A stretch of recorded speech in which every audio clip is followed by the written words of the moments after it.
RTVC Noticias, emisión central.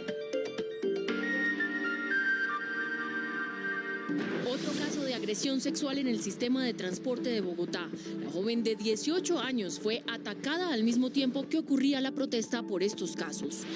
La víctima es una universitaria de 18 años. El agresor la amenazó con arma blanca e intentó bajarla del bus. Distrito reconoce fallas en la atención de la menor de 17 años abusada, cuyo caso derivó en la fuerte protesta. Nuevo plazo para recibir ofertas y construir segunda fase de Hidroituango. Sigue análisis de riesgo para encendido de turbinas. Analizan posibles tramos subterráneos en el metro de Bogotá, tras reunión entre alcaldía y gobierno ratificado apoyo a las dos fases. Indignación en Cartagena por caso de sicariato. La víctima iba con sus hijas en el carro y una de las niñas también murió. En Barranquilla, miedo entre padres de familia tras caso de estudiante muerta por bala perdida. Antes de Navidad, frontera con Venezuela sin restricción horaria. Anuncian 300 policías para custodiar trochas y cámaras de seguridad.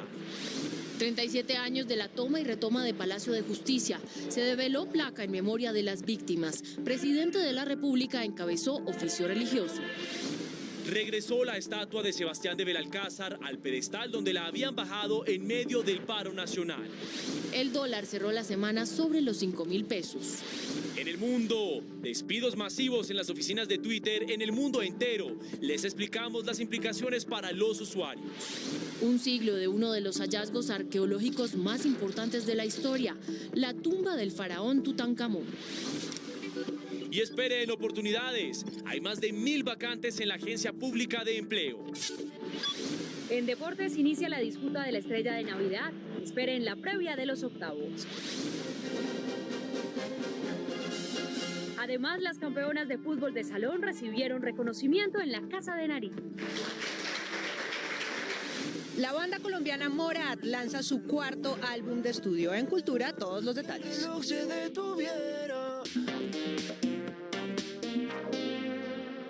Buenas noches. Hay indignación en Bogotá porque se presentó otro caso de abuso sexual en el sistema de transporte. La víctima es una estudiante de 18 años. Además de ultrajada, la amenazaron con arma blanca. Y ocurre un día después del caso de la menor abusada cuando iba en un bus de Transmilenio, en un hecho que generó fuertes protestas en Bogotá.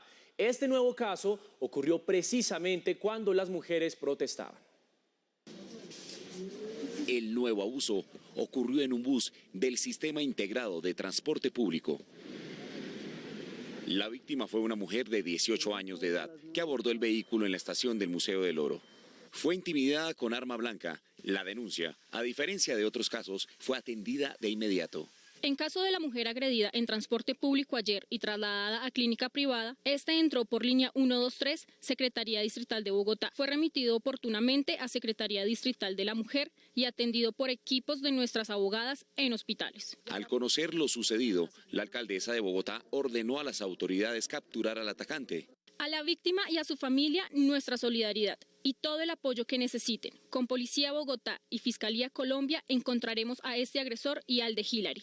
La administración distrital confirmó que la víctima recibe en compañía de sus familiares atención psicológica y orientación de profesionales para superar el lamentable hecho. Menos de 24 horas antes se había conocido otra denuncia. En este caso, la víctima menor de edad tuvo que acudir a las redes sociales porque nadie le recibió la denuncia. El distrito reconoció fallas en ese protocolo. La denuncia pública de Hillary Castro, la menor víctima del presunto abuso sexual en Transmilenio en la noche del pasado 31 de octubre, ha generado indignación, pero aún más cuando hubo negligencia en la URI al recibir su denuncia según el distrito. Reconocemos el error en dos casos. El primero, la primera orientación que recibió la madre en la línea la primera orientación que recibió la madre en el 123 no fue la adecuada. Y segundo, cuando llegaron la madre y la víctima a la URI de Puente Aranda, el vigilante de seguridad privada le dijo que ahí no se llevaba ese caso y la dirigió a otra parte. De acuerdo con los abogados que llevan el caso de Hillary Castro, el abusador tendrá que responder por acceso carnal violento, delito que en el Código Penal conlleva una condena de 12 a 20 años de cárcel. No obstante, en este caso tendría un agravante al tratarse de una menor de edad. La Secretaría de la Mujer tiene varios canales de emergencia para atender estos casos. En la Secretaría de la Mujer tenemos los 3 servicios 24 horas que expliqué al inicio, la línea púrpura y el chat púrpura y la videollamada, el servicio de 24 horas de abogadas en 11 hospitales de la ciudad y el servicio en las URI. Según la Policía Metropolitana de Bogotá, en el 2022 han capturado 65 hombres por abuso sexual en el sistema de Transmilenio. Y en el caso de Hilary Castro, aunque no lo capturan, las autoridades aseguran que ya lo identificaron. Y es que las cifras de los casos de acoso contra mujeres son alarmantes. Estos casos los ha documentado la Veeduría Distrital de Bogotá. 7 de cada 10 mujeres han sufrido agresiones en Transmilenio, Mateo. Y también le cuento, Daniela, a ustedes los televidentes, que el 61,6% de las mujeres manifestó que los actos de acoso sexual en Transmilenio, vea usted, ocurren en horas de la mañana. Y el 62,8% de las encuestadas afirmó que no sabe dónde denunciar. El informe reveló que 7 de cada 10 mujeres tienen miedo de sufrir un ataque sexual en el transporte o en el espacio público y 8 de cada 10 mujeres han experimentado una situación de acoso sexual en algún momento de su vida. Entonces va desde los silbidos hasta los tocamientos, los miramientos, las palabras soeces, bueno, todo tipo de cosas con las cuales las mujeres terminan sintiéndose con miedo e intimidadas. El 62% de las encuestadas no conoce los canales de denuncia y el 43,5% comprende las acciones del distrito para prevenir estos ataques. Las más impactantes, las cifras más impactantes fue que más del 70% de las mujeres sienten miedo de transitar en el transporte público. RTVC Noticias habló con 3 mujeres que aseguraron ser víctimas de acoso sexual en Transmilenio y SITP. Pues los hombres a veces le tocan a uno la cola, pasan por detrás de uno. Pues cuando me pongo faldas, cuando me pongo de pronto algún vestido o algo apretado, pues siempre no falta el hombre que lo mira a uno. Sí, se vive mucho eso. En Bogotá, para denunciar casos de acoso está la línea púrpura 018.000 11 21 37 o la línea de emergencia 123. Por quinta vez, EPM anunció cambio de fecha y amplió el plazo de recepción de ofertas para construir la segunda etapa de Hidroituango. Entre tanto, la Procuraduría exigió mecanismos para enfrentar la millonaria multa por el retraso en el funcionamiento, un proceso en el que se tratan de mitigar los riesgos. Ismael Tobón, los saludo, buenas noches, usted tiene los detalles, lo escuchamos.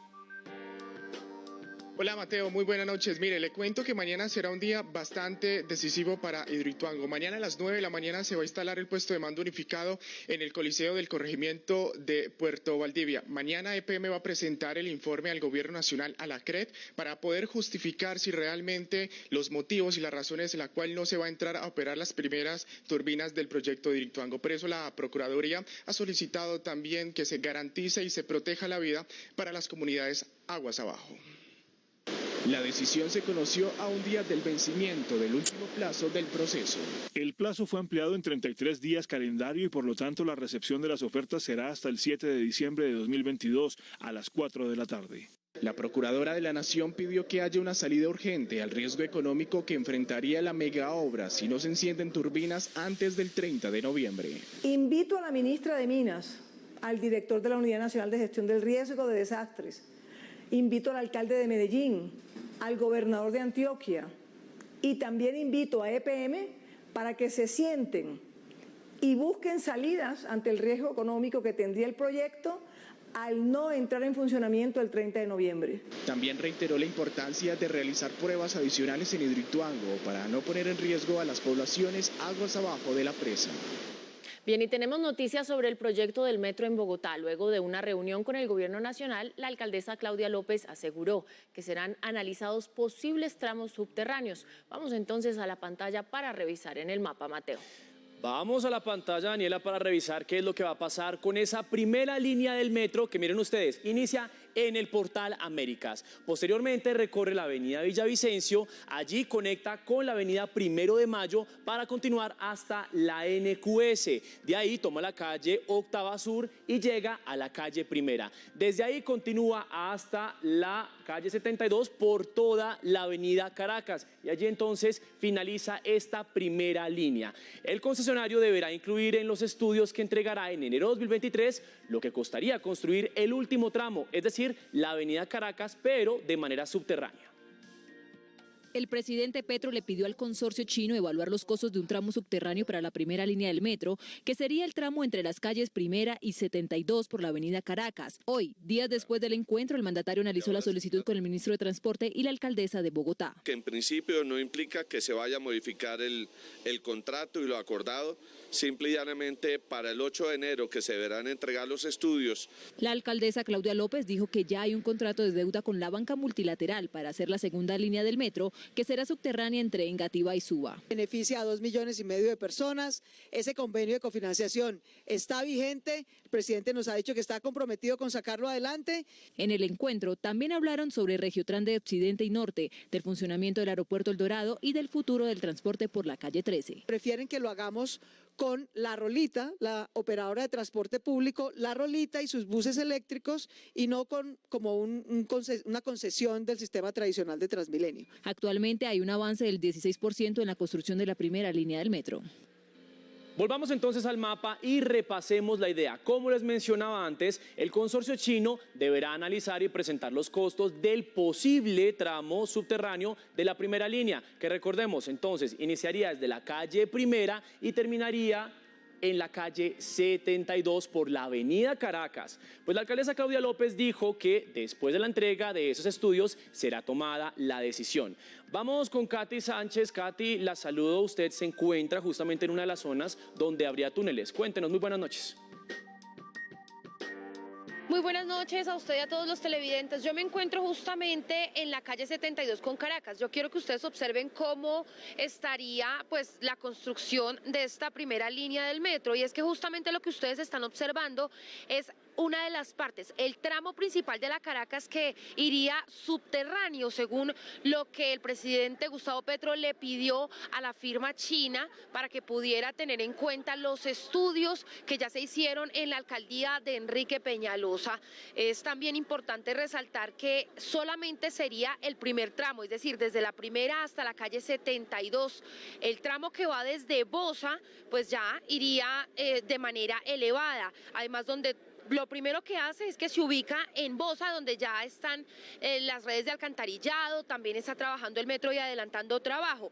Toma la avenida Villavicencio hacia el oriente y empalma con la avenida 1 de Mayo, la calle Octava Sur y la calle Primera. Y ahí es donde se conecta el centro de la capital del país con la avenida Caracas, justamente lo que ustedes están observando, donde iniciaría el recorrido en el norte hasta este punto, hasta la calle 72, hasta aquí iría la primera línea del metro en Bogotá. Sobre la avenida Caracas, la construcción no debe ser elevada según varios concejales. En ese segmento la Caracas es muy alto, así que vale la pena buscar unas alternativas. Yo celebro que el gobierno del presidente Gustavo Petro haya avanzado en contactos con el gobierno chino y con el consorcio chino para modificar el proyecto. Algunos afirman que la propuesta es caprichosa y que dejará pérdidas para la ciudad. Hay unas cláusulas penales que afectarían muchísimo al bolsillo de los bogotanos. Esta modificación le costaría a los bogotanos casi 5 billones de pesos. Tenemos recesión, tenemos devaluación, el precio del dólar, y están con el capricho de tener metro bajo tierra. La concesionaria china advirtió que si el cambio es aprobado, habrá dificultades jurídicas y financieras que retrasarán la construcción. Y es que son 1.421 predios, de los cuales el metro pues ya ha recibido 1.071, y la inversión aproximadamente de estos predios es de 1 billón de pesos. El costo o el sobrecosto sería de 5 a 6 billones de pesos según los concejales y los expertos en temas de movilidad. Informa Katy Sánchez desde la calle 72 con Caracas para RTVC Noticias, conectados 24/7. Vamos con noticias de nuestras regiones e iniciamos con un doloroso caso en Cartagena. Un ataque de sicarios dejó 2 víctimas, un hombre y su hija menor de edad. La alcaldía ofreció una millonaria recompensa por los responsables. El ataque ocurrió en el barrio La Providencia. José Antonio Llorente y sus 3 hijas viajaban en su camioneta después de recogerlas del colegio. Cuando pasaban frente a la clínica Madre Bernarda, 2 sicarios dispararon contra el vehículo por la ventana del conductor. José Antonio y Alejandra, su segunda hija, murieron. La alcaldía de Cartagena ofreció una millonaria recompensa por información sobre el paradero de los atacantes y declaró un día de luto. 100 millones de pesos de la recompensa. Estamos todos dolidos, pero que sea este un motivo para reaccionar, para que la ciudadanía responda. Como resultado de las primeras investigaciones, las identidades de los sicarios fueron reveladas. Alias Johncito y alias El Menor, que esos que visibilizamos en el sistema del cartel, harían parte de una estructura criminal como la hemos conocido acá en los últimos días, Autodefensa Cartagenista de Colombia, o como se conocía antes el Clan del Golfo. Las autoridades descartaron que el ataque haya sido por amenazas, retaliaciones con grupos armados o extorsiones y confirmaron que las investigaciones continúan. En Barranquilla hay temor entre los padres de familia. Una estudiante murió cuando el bus en el que iba quedó en medio de una balacera de ladrones. Lucía Llanes, muy buenas noches. Cuéntanos qué fue lo que pasó y qué dicen los padres de familia.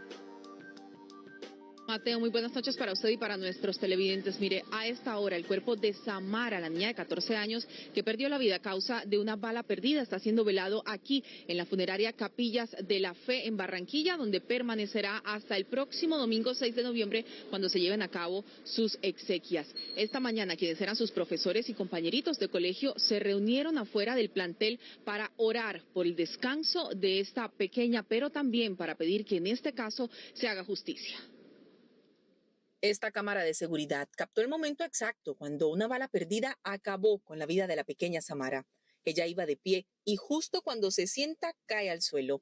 Fueron instantes de confusión, difíciles de olvidar para alguien que los vivió en primera persona. Y yo, estaba de verdad confundida. Yo lo que hice fue que me tiré y me toqué, me revisé y no me vi sangre ni nada. Cuando ya de repente la gente, la niña. Entonces la gente lo que hacía era que alzaba el pie y pasaba por encima, porque como las puertas estaban cerradas, la gente estaba, abra, cierra, y el señor del bus fue muy atento. Ese drama no lo quieren repetir. Por eso los padres de los niños del colegio María Auxiliadora hoy decidieron ir por sus hijos. Ese es el temor más grande que nos afronta en estos momentos, de estar con la zozobra de que nuestros hijos les va a pasar algo del colegio a su casa, como le pasó ayer a la niña Samara. Si hubiese por lo menos más presencia de autoridades, esto no pasara. Pudo ser mi hija, o sea, a mí esto es algo que me tiene en shock. En la puerta, carteles y oraciones pidiendo justicia recordaron la vida que una bala perdida acabó. El Instituto Nacional de Salud lanzó una alerta porque en 2022 en La Guajira han muerto 63 niños por causas asociadas a la desnutrición. El informe es de Karen Pedrosa, periodista de la Radio Nacional. La situación de desnutrición en La Guajira es alarmante, dado a que esta cifra supera la de todo el año anterior, cuando murieron 41 niños en total por estas mismas causas. Es por esto que líderes indígenas de este departamento piden al gobierno nacional acciones urgentes que puedan evitar que más niños mueran por hambre. Cualquier fiebre, gripe, cualquier problema estomacal que le dé en este momento por consumir agua que no es apta para el consumo humano, por tema de lluvia, por lo que se recolecta en jagüeyes, en pozo, pues eso simplemente vuelve más complejo el panorama. El líder guayú indicó que la cifra de niños muertos por desnutrición en la península puede ser mayor, dado a que muchos de ellos no se encuentran registrados ni son reportados cuando fallecen por estas causas. Radio Nacional de Colombia y RTVC Noticias, conectados 24/7. RTVC Noticias conoció que antes de Navidad serán abiertos todos los pasos fronterizos con Venezuela. Los cruces estarán habilitados 24 horas y las trochas serán cerradas y custodiadas. De aquí al otro mes, antes del 20 de diciembre, tendremos esta frontera a las 24 horas, que si usted, por ejemplo, rumbeaba en San Antonio, por antes iba a San Antonio y se venía sin contratiempo a las 2 o 3 de la mañana, o viceversa, ¿no? La apertura total y sin restricciones será en todos los pasos fronterizos, según el alcalde de Villa del Rosario. Que falta parte de la infraestructura en la parte de Venezuela y unos retornos allá, y que eso se está trabajando día y noche para que antes del del 20 de diciembre esté abierta a las 24 horas, que ese fue el compromiso que hizo el presidente acá. Además, habrá cierre de trochas, con lo que se espera ponerle fin a las extorsiones, la trata de personas, el contrabando y el narcotráfico. Cerrarlas, taparlas, colocarle cámaras de seguridad, 11.000 millones de pesos para colocar 140 cámaras en el sector de la parada y lógicamente otros sitios. Van a haber 300 hombres uniformados de la policía ahí permanentes. También esperan crear un área metropolitana binacional, un centro comercial y una terminal de transportes. Un juez ordenó 6 días de arresto para el alcalde de Pereira, Carlos Maya, también para su secretario de Infraestructura y el director de Gestión del Riesgo Municipal. Paula Rodríguez, periodista de la Radio Nacional, tiene los detalles. La orden de arresto para los 3 funcionarios se dio por el incumplimiento a un fallo que ordenaba la reconstrucción de un muro en Gaviones en el sector del Rocío en la ciudad. Sin embargo, la alcaldía de Pereira se pronunció y dijo que adelantarán las acciones de defensa correspondientes, pues se trata de una zona de riesgo no mitigable. Que no hemos sido renuentes al cumplimiento del fallo y que al señor se le han brindado todas las garantías, pero pues que él tampoco ha sido colaborador. Existe una corresponsabilidad también del accionante en aceptar unos subsidios de arrendamiento. Por su parte, Alexander Galindo, jefe de gestión de riesgo de Pereira y uno de los afectados por la medida, manifestó que la única solución para dicha situación es un proceso de reubicación, teniendo en cuenta que las viviendas hacen parte de una invasión. Radio Nacional de Colombia y RTVC Noticias conectados 24/7.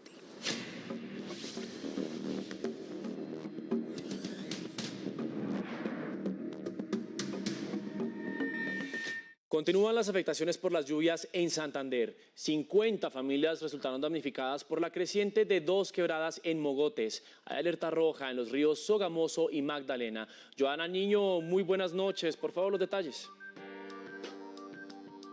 Mateo y televidentes, muy buenas noches. Estas 50 familias damnificadas resultaron afectadas con las lluvias de las últimas horas, pero según la administración municipal son más de 500 familias que ya han sido damnificadas en lo ocurrido de los últimos 3 meses por las fuertes lluvias. Sin embargo, en el resto del departamento han cesado las lluvias, lo que ha bajado la alerta en los ríos Lebrija y Carare y Opón, de roja a naranja.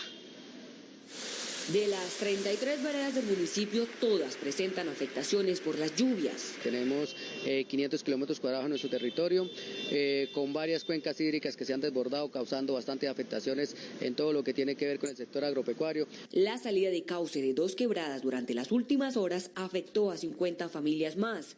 La lista de damnificados por las precipitaciones llega a las 500 familias.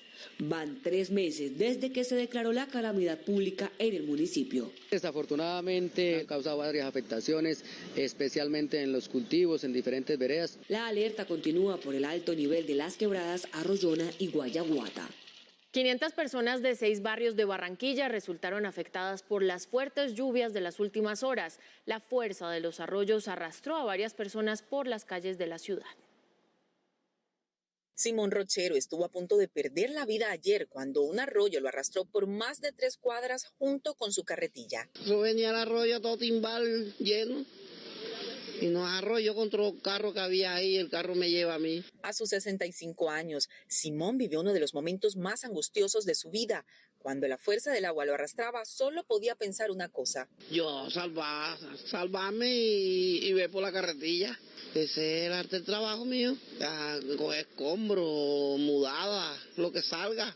Con esta carretilla trabaja todos los días por el sustento de su esposa e hijos. Por eso, como pudo, sacó fuerzas para impulsarse y salir del arroyo. Yo cogí, solté la carretilla. Cuando vi que la carretilla se iba atrancando, yo me suelto y di 2 botes. Y busqué una rampla que había ahí. Solo le quedó el susto y unos raspones que, asegura, no son nada ante el riesgo que corrió durante la inmersión.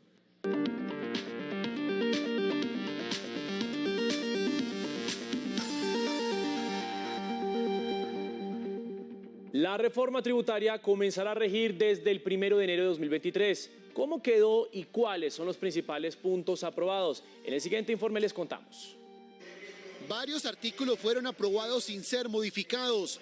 Entre ellos se destacan el impuesto a la renta, impuesto al patrimonio, la sobretasa del impuesto a la renta a los hidrocarburos, impuesto a plásticos de un solo uso, impuesto a las bebidas azucaradas y alimentos ultraprocesados y también impuestos a las plataformas digitales. Históricamente Colombia ha tenido un nivel de tributación efectiva inferior al promedio de América Latina y el Caribe.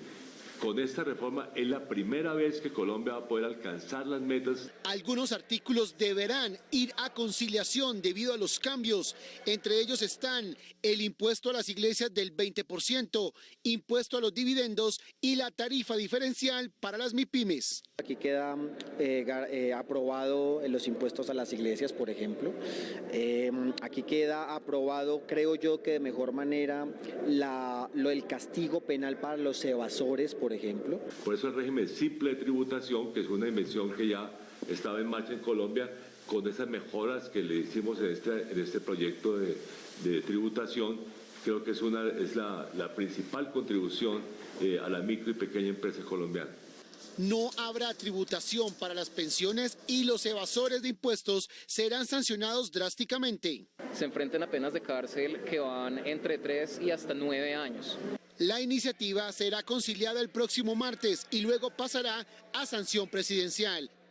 Varios gremios económicos criticaron la aprobación de la reforma y advirtieron consecuencias en las inversiones al país. Representantes de los sectores petrolero y minero criticaron la reforma tributaria y aseguraron que debido a los cerca de 11 billones de pesos más en impuestos que tendrán que pagar, habrá afectaciones económicas. La reforma como está planteada, al finalizar la década, va a significar una caída en la producción de entre 300 y 450 mil barriles, afectando no solo una de las principales fuentes de divisas del país. Además denuncian afectaciones para la seguridad energética en el futuro. El cambio en las reglas de juego, la afectación a la competitividad no solo del sector, sino del país y la incertidumbre sobre la estabilidad macroeconómica. Los comerciantes y tenderos también aseguraron que recibirán menos ingresos por los impuestos a bebidas azucaradas y alimentos ultraprocesados. Estamos en contra de ello, puesto que nos vamos a ver afectados todos. Los extractos 1, 2 y 3 vamos a ser los más afectados. Expertos creen que habrá caída en la inversión extranjera y desaceleración económica. Eso puede tener un impacto negativo sobre el crecimiento económico y por lo tanto sobre el empleo. Según los gremios, la generación de empleo caerá a partir de 2023. Atención, el presidente de la República ya sancionó la ley de paz total. Ocurrió en medio de la reunión de gobierno en la hacienda Hato Grande. John López, buenas noches, nos conectamos con usted y adelante con la información. Hola Daniela, muy buenas noches. Pues efectivamente esa es la noticia hasta ahora aquí desde la hacienda Hato Grande. El presidente Gustavo Petro acaba de sancionar su primera ley como presidente de la República. Se trata de la ley de paz total, con lo que entra en vigencia lo aprobado ayer en el Congreso de la República y que le permitirá tomar las acciones necesarias para iniciar los diálogos con los diferentes grupos armados ilegales y lograr el cese multilateral con estos grupos armados que tanto se ha hablado en estos primeros 100 días del gobierno del presidente Gustavo Petro. Pero los invitamos para que veamos cómo quedó conformada esta ley de paz total. El proyecto contempla la paz como política de Estado, negociación y sometimiento de organizaciones criminales. Además, crea gabinetes, regiones de paz y le da vida al servicio social para la paz. Este proyecto no se ha eliminado el servicio militar obligatorio, pero se crea una alternativa para que jóvenes que quieran prestar un servicio social a la patria, en materia ambiental, por ejemplo, en materia de formación digital rural o urbana. El servicio social no solo lo prestarán hombres, estaría abierto también para las mujeres. Tendrá una duración de 12 meses, una remuneración y un certificado equivalente a la libreta militar. Si la paz total va a ser una realidad, hay que preparar el país para que nuestros jóvenes no se tengan que armar, ni ir al combate ni a la guerra, sino ir a servirle al país socialmente. El gobierno dejó claro que el proyecto plantea dos tipos de procesos: negociaciones con grupos políticos y acogimiento o sometimiento a la justicia para organizaciones criminales. Muy bien, y es que esta sanción de la ley de paz total se dio justamente aquí, en esta primera asamblea de gobierno, la primera asamblea general del gobierno del presidente Gustavo Petro, en el que se hizo énfasis especial en lo que será la construcción del Plan Nacional de Desarrollo y todo lo que tiene que ver con los diálogos regionales vinculantes. Además, hoy acá en medio de esta asamblea, el presidente Gustavo Petro designó como su portavoz oficial al ministro del Interior, Alfonso Prada. El gobierno ya tiene fecha para la entrega de su Plan Nacional de Desarrollo. El 15 de noviembre le entregaremos este texto del Plan de Desarrollo al Consejo Nacional de Planeación. En la Asamblea pidieron fortalecer las acciones para cumplir los objetivos del gobierno nacional. Que el Plan de Desarrollo tenga total y absoluta armonía con el programa de gobierno que votaron en junio pasado los más de 11 millones de colombianos que lo han elegido como presidente de Colombia. El Plan Nacional de Desarrollo sería aprobado el 7 de mayo del próximo año. Yo vuelvo con usted y le pregunto si de pronto se sabe hasta qué hora se extenderá esa reunión allí en Atogrande.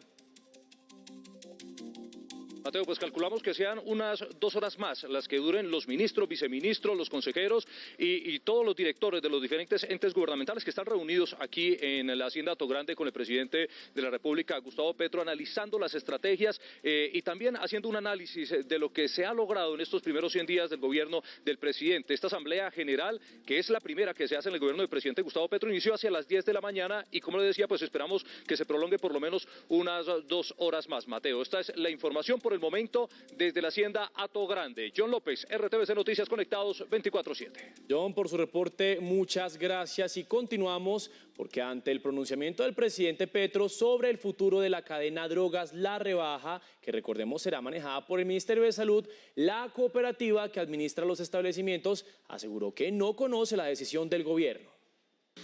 El presidente Gustavo Petro aseguró que los puntos de Drogas La Rebaja que se encuentran en todo el territorio nacional pasarán al Ministerio de Salud y harán parte de la fábrica más importante de medicamentos genéricos del país. Los 2 laboratorios de producción de medicinas genéricas pasan a ser propiedad del Ministerio de Salud para desarrollar allí la producción colombiana de vacunas y de medicinas genéricas que nos permitan abaratar los costos de la medicina en Colombia. Ante el pronunciamiento del presidente, la cooperativa Copservir Limitada, entidad que administra los puntos comerciales, afirmó: La Rebaja, droguerías y minimarkets continúan sus planes y actividades en total normalidad y que a la fecha no somos conocedores ni hemos sido notificados de ninguna decisión por parte de entidades del gobierno. Según la cooperativa, son más de 10.000 empleados los que necesitarían formación para llegar a ser una fábrica de medicamentos genéricos en el país.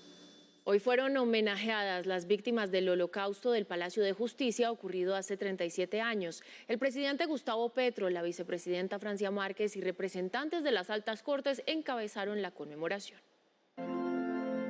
En el homenaje fue celebrada una Eucaristía por las más de 100 víctimas del Holocausto, en la que participó el presidente Gustavo Petro y la vicepresidenta Francia Márquez. El Señor esté con ustedes. Horas antes, las altas cortes descubrieron una placa que tiene una frase del presidente de la Corte Suprema hace 37 años. Que cese el fuego.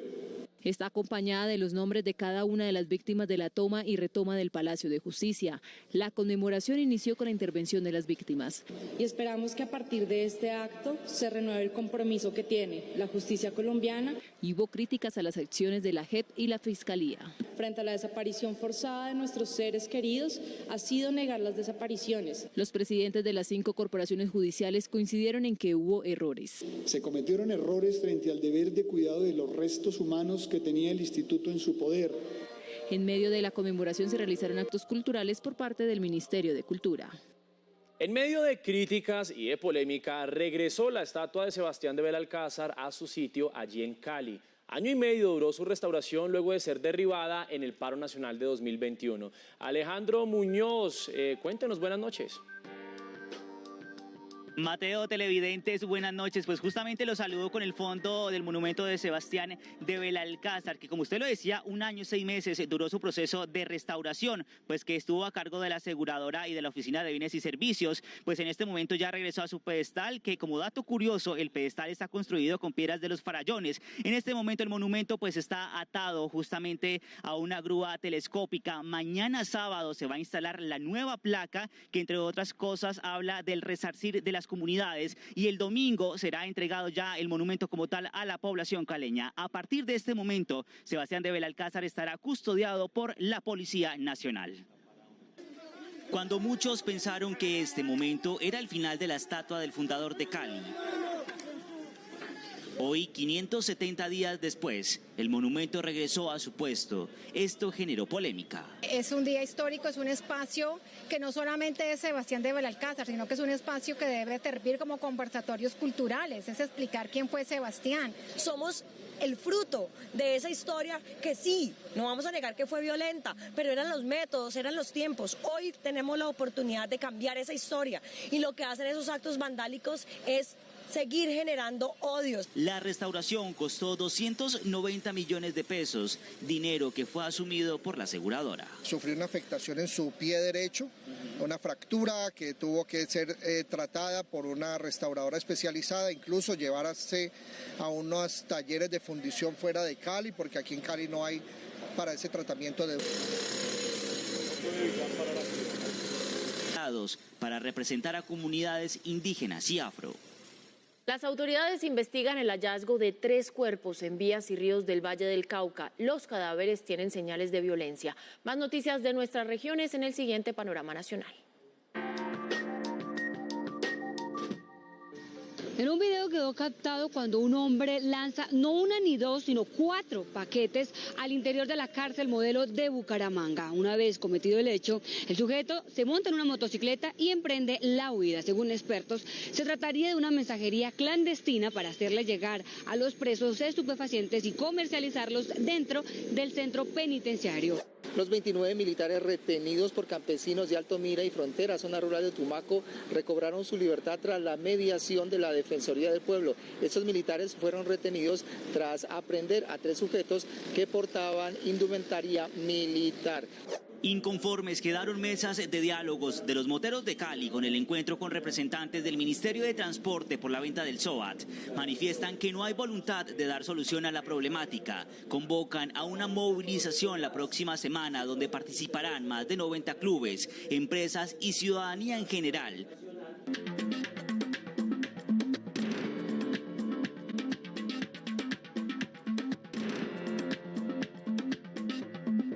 Hablemos del mundo. Twitter anunció el despido de cerca del 50% de sus 7.500 empleados, una semana después de haber sido adquirida por el hombre más rico del planeta, Elon Musk.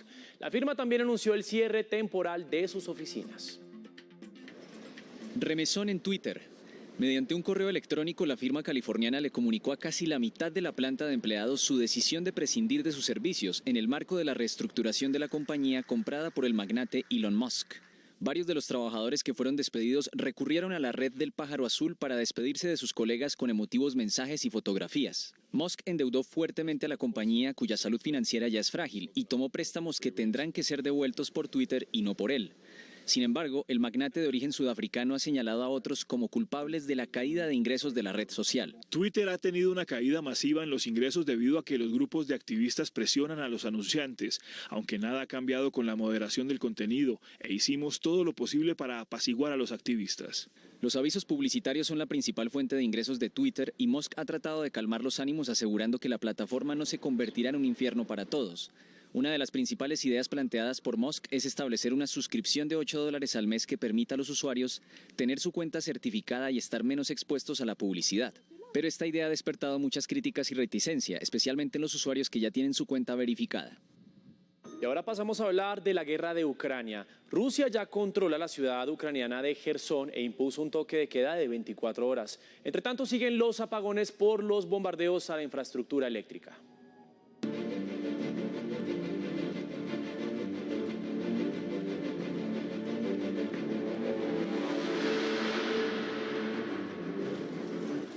La guerra sigue y Ucrania se torna más heterogénea a medida que tropas ocupantes desde Moscú siguen modificándola, alteran su curso y con ello el global. De ahí que en rincones más cerca o más lejos se evalúe la forma de detener la contienda.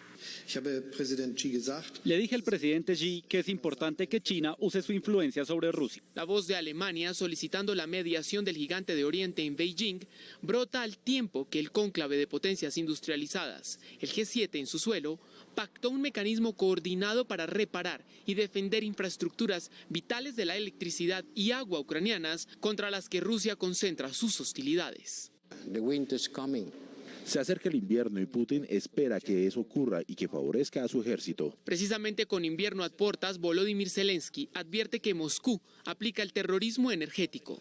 Asegura que la electricidad cero arropa a más de 4 millones de sus nacionales, sumándose al ritmo que desde tan lejos impone este hombre allí, que incluye la exportación de 50.000 de sus reservistas y el dictado de la densidad poblacional, pues en Jersón ordenó más de 5.000 evacuaciones civiles a diario, suelo de los 4 donde Rusia aspira a hacerse dueña y statu quo irrefutable.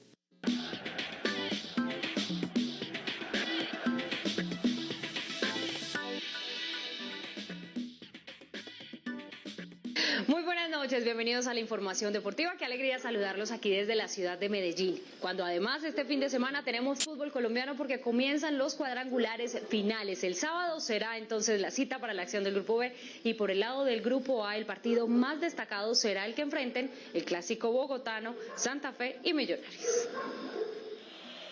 Águilas Doradas quiere seguir volando alto en la liga. El equipo de Leonel Álvarez recibe a América. Eso, la memoria también juega. Y también tenemos que seguir haciendo eso. Si ya le ganamos en este año, entonces tenemos que volver a ratificarlo con un buen fútbol. Y entendiendo que en este proceso cuentan todos los factores, los escarlatas hacen un llamado a su hinchada. Que nos siga acompañando, así como lo hicieron en el todos contra todos, ahora en el cuadrangular final mucho más, porque queremos contar con el apoyo de todos ustedes. Posteriormente Pasto enfrenta a un Medellín que terminó el todos contra todos con aire en la camiseta. Para mí sea un cuadrangular bien complicado, que hay que respetar a todos los rivales, así como nos respetarán a nosotros, me imagino yo. Trabajar los partidos, estudiar bien los rivales, tener unos planes de juego adecuados y obviamente nuestro objetivo es ganar el cuadrangular y llegar a la final. El domingo comienza con clásico capitalino y Millonarios ejercerá de local. La primera fecha concluirá con el duelo entre Pereira y Junior. Los matecañas, en medio de la polémica por su reconocimiento deportivo, confían en su goleador. Lo más importante es estar tranquilo, tanto en lo personal como en lo grupal, y creo que esto lo demuestra el grupo en el camerino. Se acaba el tiempo y empieza la lucha. Los 8 mejores buscan tiquete para soñar con la estrella decembrina. Y la estrella del ciclismo, Tadej Pogačar, ya llegó a Colombia para participar este fin de semana del Giro de Rigo. Esto se concentrará en Villavicencio y en las poblaciones cercanas. Pogačar es la gran figura del ciclismo mundial, doble campeón del Tour de Francia y podio en la Vuelta a España con tan solo 24 años. Llegó a Colombia y fue recibido nada menos que por el anfitrión Rigoberto Urán, con quien rodará este domingo. Un privilegio y un honor poderlo tener en Colombia, poderlo tener acá en el departamento del Meta, compartiendo con la gente. Urán considera que el Giro de Rigo es la gran oportunidad de mostrar la mejor cara de la región llanera. Lo que queremos con esto es que el mundo se centre en estos momentos en Colombia, en el Meta, porque pues va a ser el epicentro de nuestro evento. Vamos a tener mucha gente, vamos a tener más de 15.000 personas acá de todas partes del mundo, casi 22, 23 países. Y es que el evento contará con la presencia de Sergio Higuita y Mariana Pajón, como alguna vez ya tuvo a Egan Bernal. Tenemos zonas muy bonitas en Colombia y bueno, y este año decidimos venir acá al departamento para recorrer sus carreteras. La rodada tendrá 2 recorridos, uno de 90 kilómetros y otro de 187 con inicio y final en el Parque Las Malocas de la capital del Meta.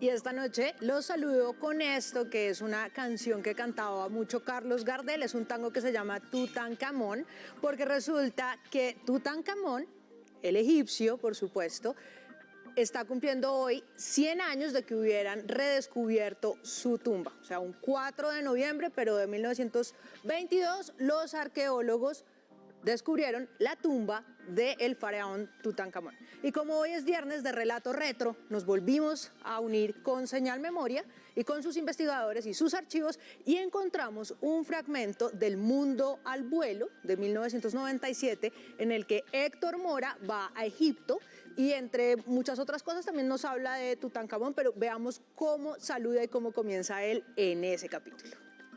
Este es el museo de arte egipcio más rico del mundo. Las colecciones empezaron a aparecer a partir del año 1858 gracias a un trabajo y a un amor dedicado por el virrey de entonces, Said Pachá. Pero en 1878 una gran crecida del río Nilo acabó con todo. ¿Por qué es tan importante Tutankamón? Ya les voy a contar. Lo primero es que fue más famoso muerto que vivo, porque vivo no fue nada del otro mundo. Cuando le tocó gobernar, estaba muy chiquito, tenía menos de 20 años, era el hijo de Akenatón, se había casado con una prima de él, había tenido 2 hijos que se habían muerto siendo bebés aún, y él no había alcanzado ni siquiera la mayoría de edad para los egipcios. Así que, nada, gobernó esos 10 años, además tenía un problema en un pie, lo que ya lo hacía imperfecto, y acuérdense que el faraón era la representación de los dioses, entonces tenía que ser perfecto e ideal. Pero su tumba nos dio las mejores pistas sobre la cultura egipcia. Pero antes de mostrarles eso, veamos otro fragmento del Mundo al Vuelo. Las muestras del museo se renuevan semestralmente para poder exhibir tanto tesoro antiguo. Esta sala es conocida como la sala de los sarcófagos, de sacerdotes, princesas y gobernantes pertenecientes a la primera dinastía y que están pendientes aún de investigación y clasificación. ¿Qué es lo que ocurrió? Que cuando se murió, por supuesto, le hicieron todo este proceso de momificación y lo metieron en el sarcófago, y en su tumba, que tiene 4 habitaciones, pusieron todas las joyas, toda la comida, todo lo que había de valor. Por supuesto lo enterraron con la esposa y con el esclavo principal, porque acuérdense que para los egipcios morirse era comenzar un viaje, entonces había que darle a esa persona que se moría todo lo necesario para atravesar el viaje de ese limbo entre la vida y la muerte, y pues ellos asumían que necesitaban mucho dinero, muchas joyas y mucha comida. Ahora sí viene el momento esperado por todos ustedes, que es cómo es la tumba, o sea, el sarcófago de Tutankamón. Pero Héctor Mora, como siempre, dejando todo para el final, lo más importante, y manteniéndonos ahí con la curiosidad latente todo el programa, lo dejó para el último momento de este programa del Mundo al Vuelo. Incluso ustedes se van a fijar, están saliendo ya los créditos. Vean esto. Luego su tumba fue descubierta y estaba intacta, entre otras razones porque su escasa importancia histórica, dada que murió siendo un adolescente y reinó solo por 4 años, lo mantuvo alejado del objetivo de los historiadores, los excavadores y los saqueadores de tumbas y de monumentos egipcios. Les dije yo, les dijo Héctor, que esta tumba es fundamental para la historia occidental porque nos dio pistas de cómo era la cultura egipcia, pero ¿qué había en esa tumba? Pues resulta que la redacción de RTVC Noticias preparó esta nota. El 4 de noviembre de 1922, el arqueólogo británico Howard Carter descubrió la tumba del niño faraón Tutankamón en el Valle de los Reyes, una necrópolis del antiguo Egipto situada en las cercanías de Luxor. El gran tesoro, compuesto por más de 6.000 piezas, entre las que se destacan la máscara y el sarcófago de oro macizo de Tutankamón, faraón de la dinastía 18 de Egipto y que reinó entre los años 1334 y 1325 a.C., hizo volar la imaginación del público y mostró la riqueza fabulosa de esta civilización milenaria. El hallazgo también abrió un interés en los museos y prácticamente en todo el mundo ahora las personas pueden adentrarse en el antiguo Egipto, ver objetos milenarios de esta cultura y llevar pequeñas réplicas a casa. Según los expertos, el hallazgo de la tumba de Tutankamón cambió la concepción de la egiptología, pues le recordó al pueblo egipcio el orgullo de su pasado y la obligación de conservar su patrimonio. 100 años después, el mundo celebra esta efeméride que ha despertado una pasión que ha impregnado también la cultura popular y ha sido fuente de inspiración de películas, novelas y videojuegos.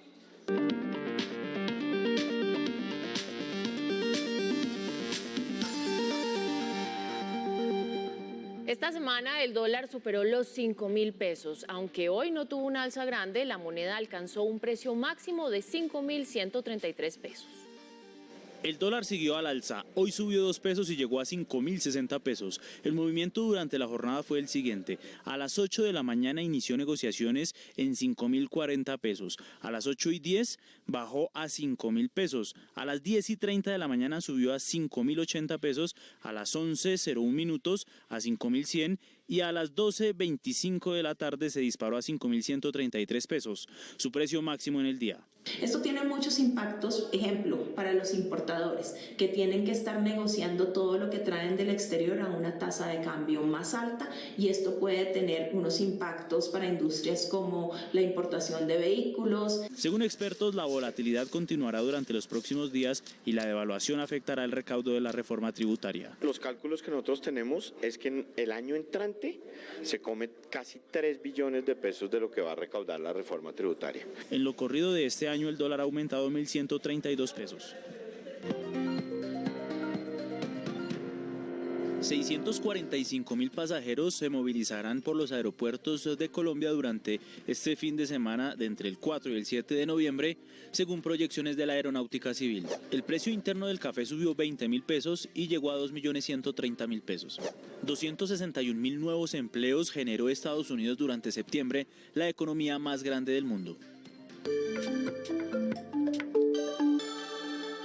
La Fiscalía desarticuló la banda Los Tamales, una organización de tráfico de drogas que operaba en la localidad Rafael Uribe, al sur de Bogotá. Las labores investigativas permitieron la captura de 8 personas quienes al parecer se hacían pasar como habitantes de la calle para comercializar sustancias ilegales que escondían en canecas de basura y que transportaban en carretillas. Desvertebró la organización criminal denominada Los Tamales, encargada de la venta de estupefacientes en la localidad de Rafael Uribe, al suroriente de la ciudad. El material de prueba recaudado evidenció que las actividades ilegales se venían cometiendo desde enero de 2022 en los barrios Los Molinos, Bochica y Marruecos. Los procesados fueron imputados por los delitos de tráfico, fabricación o porte de estupefacientes y concierto para delinquir. Durante operativos de allanamiento y registro fueron incautados 2.000 gramos de marihuana y bazuco, dinero en efectivo y celulares.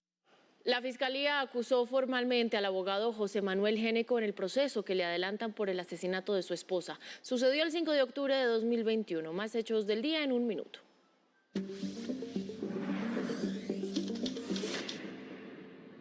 Se posesionó el nuevo presidente de la Jurisdicción Especial para la Paz, el magistrado Roberto Vidal López. En su discurso dijo que su primera decisión será la apertura del macrocaso 11 sobre las investigaciones de violencia sexual en el conflicto armado. La Procuraduría llamó a juicio disciplinario al alcalde de Cartagena, William Dow, por supuestos actos de respeto contra los directivos de la Universidad de Cartagena. La audiencia quedó programada para el 16 de noviembre. 4 personas fueron capturadas en un operativo de la Policía Fiscal y Aduanera en Nariño. Harían parte de una red dedicada al contrabando de ACPM y gas que transportaban desde Ecuador hacia Ipiales por medio de las trochas. Que estas personas ingresaron más de 12.000 galones de combustible tipo ACPM. A la cárcel fue enviado alias Richard, señalado de pertenecer a las disidencias de las FARC y de haber ordenado el asesinato de 2 reincorporados en Caquetá. Richard deberá responder por homicidio, fabricación, tráfico y porte de armas y concierto para delinquir agravado.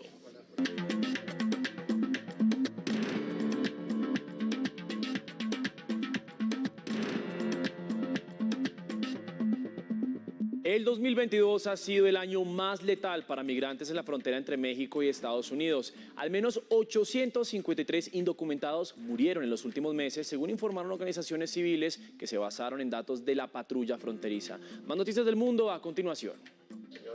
El gobierno de Ecuador anunció que extendió a una tercera provincia el estado de emergencia decretado el martes por el presidente Guillermo Lasso. Fuerzas especiales de la policía trasladaron a cabecillas de las bandas que han desatado el terror en Guayaquil. Una veintena de ataques a bala y con explosivos ha dejado 8 muertos esta semana.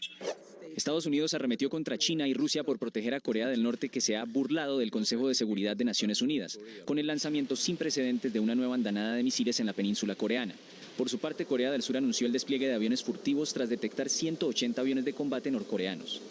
En el segundo día de su visita oficial a Bahrein, el Papa Francisco llamó a la unidad para superar la lógica de los bloques opuestos entre el Oriente y el Occidente. El pontífice alertó que el mundo aún se encuentra tambaleante en el borde de un equilibrio frágil y resaltó la importancia del diálogo para solucionar los conflictos.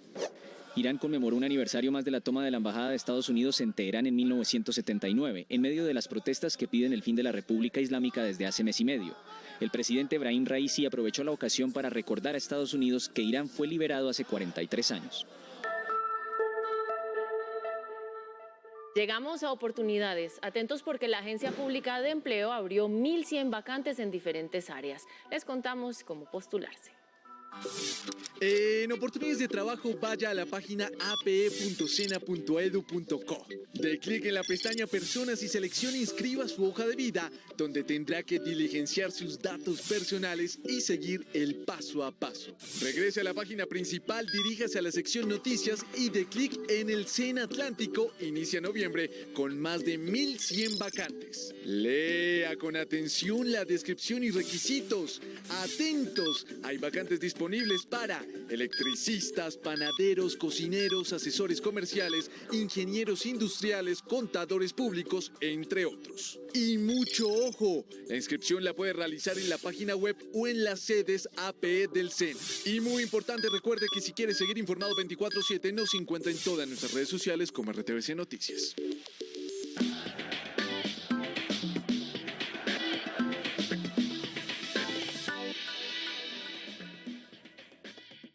Y seguimos con más información deportiva porque el presidente de la República, Gustavo Petro, homenajeó a las campeonas del mundo en fútbol de salón. Además, le insistió a la ministra del Deporte, María Isabel Urrutia, en que insista al Comité Olímpico para que esta disciplina, por supuesto, también sea incluida en ser un deporte olímpico. Nosotros somos un deporte que es el deporte del pueblo. Luego de esta hazaña que se logró en Mosquera y se vivió en la pantalla de Señal Colombia, llegó el momento del reconocimiento a las campeonas del mundo. No importa la clase, no importa el dinero, no importa las condiciones. Si no hay plata para las canchas, se ponen 2 piedritas. Si no hay plata para el balón, se hace un balón con medias o con las botellas, con lo que haya, se practica microfútbol. Y hoy le estamos dando un título mundial. En medio de este homenaje, ellas también hablaron de su lucha. Quisiéramos dejar un legado a esas niñas que vienen detrás de nosotras, esas niñas que se quieren dedicar al microfútbol para su vida, que tengan una liga donde se les pueda cumplir y donde se puedan dedicar a esto de por vida. Quisiéramos tener un poquito más de recursos para poder generar esos espacios. El presidente destacó la labor del fútbol de salón y de los deportes en nuestra sociedad. Tienen ese poder de generar una mayor sensibilidad en la sociedad, y la sensibilidad es el blindaje contra la violencia. Por eso no es falso aquellas frases que dicen el arte es paz, la cultura es paz, el deporte es paz. Y de paso aseguró que espera que este se vuelva un deporte olímpico. Ministra, yo no sé cómo se hace eso para que un deporte se vuelva olímpico, pero es una presión, me imagino, que debe ejercerse sobre un mundo del poder que sigue siendo de hombres. Nombre por nombre, el mandatario de los colombianos resaltó a cada una de estas mujeres que siguen demostrando la potencia del deporte femenino en el mundo. Qué orgullo por ellas, pero ahora vamos a hablar del deporte masculino, del fútbol masculino, porque la FIFA le pide a las selecciones del mundo que van a participar en el Mundial de Qatar que se concentren en el Mundial y no en otros temas. Por lo pronto, Japón perdió a uno de sus jugadores de cara a este certamen mundial y Alemania recuperó a uno de los más importantes. Ya restan más días, estamos a 16 de Qatar. El presidente de la FIFA, Gianni Infantino, envió una carta a las federaciones de los equipos que jugarán el Mundial, invitándolos a convencer a sus futbolistas para que no hagan expresiones distintas al fútbol. La carta alude, sin mencionarlas, a las tomas de posición realizadas por varias selecciones sobre el respeto a los derechos de los trabajadores y de las personas LGBTQ. La secretaria general de la FIFA declaró que no habrá restricciones para los visitantes. No importa la raza, ni la religión, ni la orientación sexual. Los aficionados serán muy bienvenidos y los cataríes están listos para recibirlos. El japonés Yuta Nakayama se lesionó en el tendón de Aquiles y no estará con su selección en el Mundial. Nakayama había sido seleccionado este martes en la convocatoria final de 26 jugadores de los Samuráis Azules para medirse a Alemania, Costa Rica y España en la fase de grupos. Se conocieron los premios que se llevarán las selecciones por participar en el Mundial. Para el campeón, $42 millones. Para el segundo, $30 millones. El tercero y cuarto puesto recibirán 27 y 25 millones de dólares. Entre el quinto y octavo lugar, los equipos se llevarán 17 millones de dólares. Y las naciones que están entre el noveno y el 16 recibirán 13 millones de dólares. Tan solo por participar, todos se llevarán 9 millones de dólares.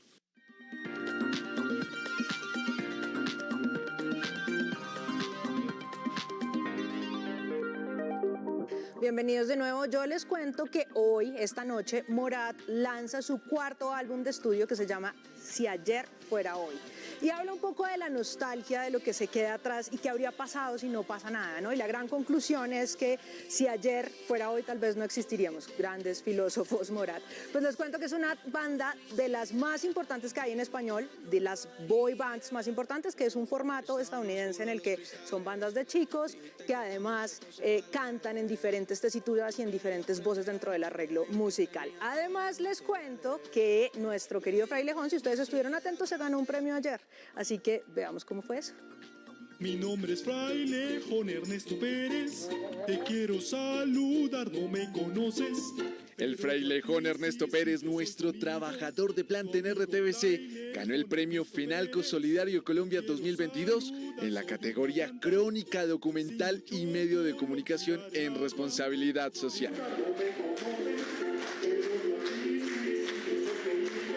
Tener a Frailejón como un símbolo que va recorriendo cada día el planeta, porque ya no solo es Colombia, es la posibilidad de poder llevar un mensaje como sistema de medios públicos. Y te vengo a enseñar que apagues luz. Reconocimiento a un frailejón que trabaja de manera incansable junto a sus amigos de Cuentitos Mágicos para enviar un mensaje claro: cuidar el medio ambiente. Un hermoso planeta que se llama Tierra. Estoy muy feliz de estar aquí recibiendo este premio tan bonito. Todo es por mi mami tierra, todo es por los páramos y por los niños que cantan mi canción. El influencer se ha tomado las redes sociales gracias a su peculiar personalidad. Este año recoge los frutos de un trabajo de más de 3 años junto a la familia de Señal Colombia. Intenté hacer como que se viera un personaje divertido.